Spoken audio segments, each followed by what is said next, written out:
bank dealing document alone ensure the bank is not sued for payment on compliant document for the effective goods at the port.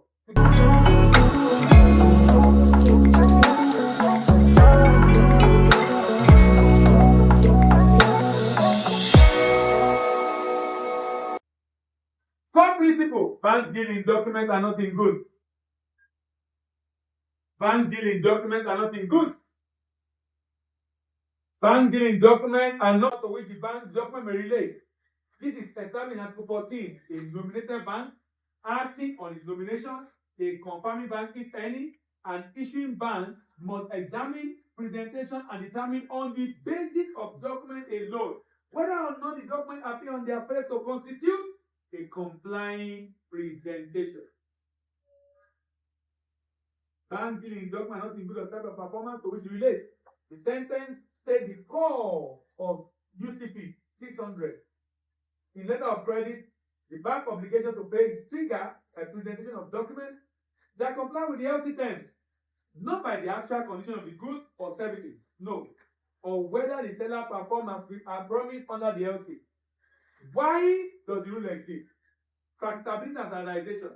Banks can reliably and quickly access documents worldwide. They cannot inspect goods or indicate performance. Risk allocation. The LC provides payment certainty based on document performance risk. Based on document, performance risk remains between the buyer and the seller. Remain between the buyer and the seller.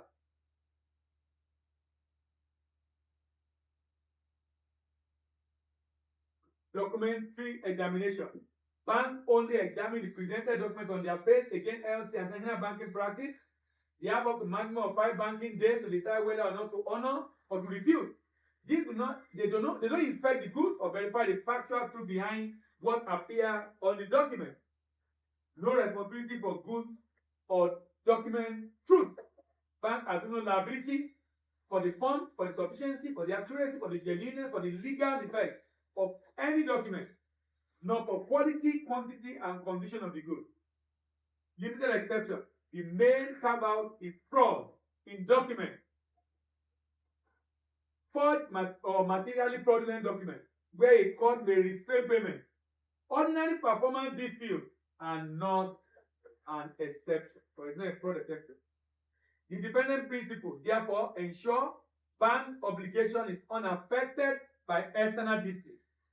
The strict compliance rule ensure that the obligation is triggered only when documentary requirements are met precisely, and the bank dealing document alone ensure the bank is not sued for payment on compliant document for the effective goods at the port. Together, they protect the integrity of the banking system, they protect the predictability of international trade, and ensure that payment is objective, payment is documentary, and payment is legally enforceable.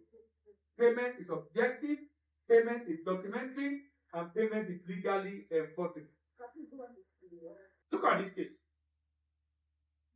Akisoya and UBA 1986 constant application.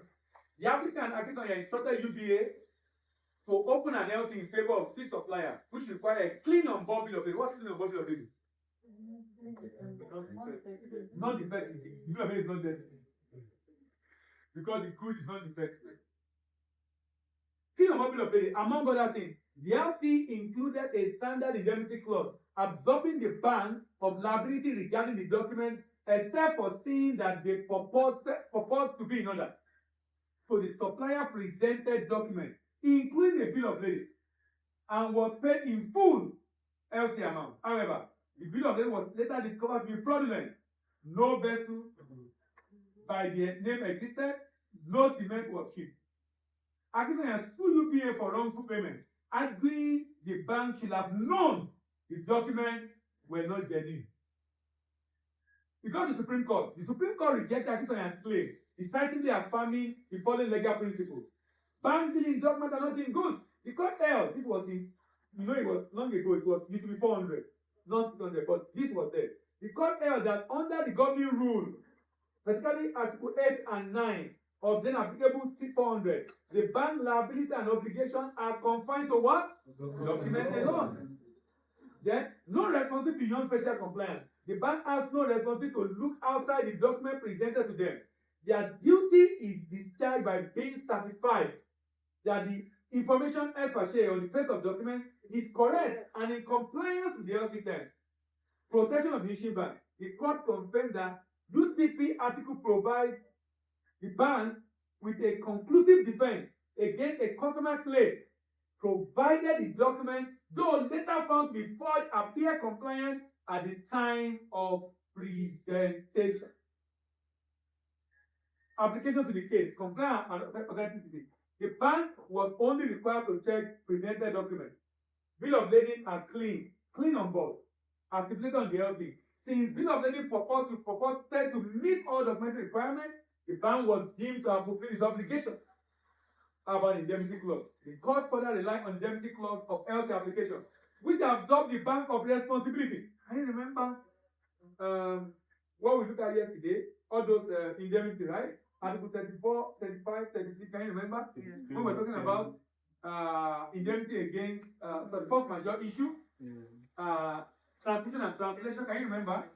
Yes. There was one there when I was reading that the bank is not responsible for different things. Now, for many banks LC applications, there's a form in front, the second page at the back is all agreement, and the customer is supposed to what? Sign off. Yeah, I told you that I noticed on your own document that you're using so the bank is the court line on that indemnity clause absorb the bank of responsibility regarding the genesis of document. Result: UPA is not liable for the fraudulent underlying transaction. The court essentially ruled that Victoria's dispute was with the fraudulent seller, not the bank, because bank had honored its independent promise based on what? The document presented.